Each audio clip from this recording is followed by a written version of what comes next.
అమెరికాకు చెందిన student education diagnostics SED సంస్థ హైదరాబాద్లో నూతన విద్యా విధానానికి శ్రీకారం చుట్టింది. శ్రీ చైతన్య విద్యా సంస్థలతో కలిసి తమ లెర్నింగ్ డయాగ్నోస్టిక్స్ ప్లాట్ఫామ్ను భారతదేశంలో అధికారికంగా ప్రారంభించింది. ఎస్ఈడి సీఈఓ యాప్లీ సంబులుక్ అలాగే శ్రీ చైతన్య అకాడమిక్ డైరెక్టర్ సీమా బొప్పన కలిసి ఈ కార్యక్రమాన్ని ప్రారంభించారు.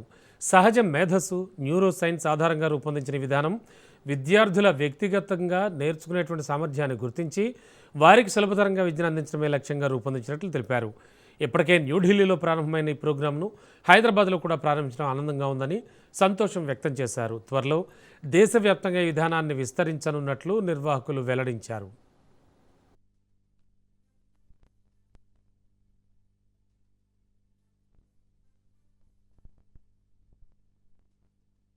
ఇవాళ ప్రెస్ మీట్ అండి. ఎస్ఈడి అని చెప్పి student education diagnostics. It's US based company. యుఎస్లో ఉన్న న్యూరో సైంటిస్ట్ అండ్ సైకాలజిస్ట్ తయారు చేసిన ప్రోగ్రామ్ ఇది. సో దాంట్లో స్పెషాలిటీ ఏంటంటే ఇప్పుడు మనకి స్టూడెంట్ ఎట్లా ఆలోచిస్తున్నారు అని చెప్పి మైండ్ మ్యాపింగ్ జరుగుతుంది.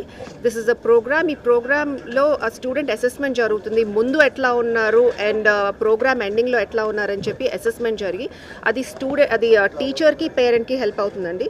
ఇప్పుడు ఫర్ ఎగ్జాంపుల్ మనం ఒక క్వశ్చన్ తప్పు చేసాం, అది తప్పు చేసామని తెలుసు, దాని మీద ప్రాక్టీస్ ఉంటుంది, కానీ ఎందుకు తప్పు చేస్తున్నారు, ఆ స్టూడెంట్ ఎట్లా ఆలోచిస్తే ఆ తప్పు చేశారు, ఆ స్టూడెంట్ థాట్ ప్రాసెస్ ఎట్లా కరెక్ట్ అవ్వాలి అని చెప్పి ఇప్పుడు దాకా ఎవరు దాని మీద వర్కౌట్ చేయలేదండి. ఇది ఇండియాలో first time Shri Chaitanya wants to implement it. So దానికోసం we signed an MOU today with student education diagnostics which is a US based company. In schools doing mental health and well-being workshops. What I contribute to the SED program is the emotional literacy part.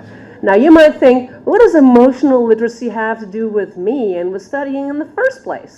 And I can tell you a lot. And it's the essential bit, because that is what can make learning fun. And in order for that to happen, you need to understand a little bit about how you study, how you best study, and how your brain works.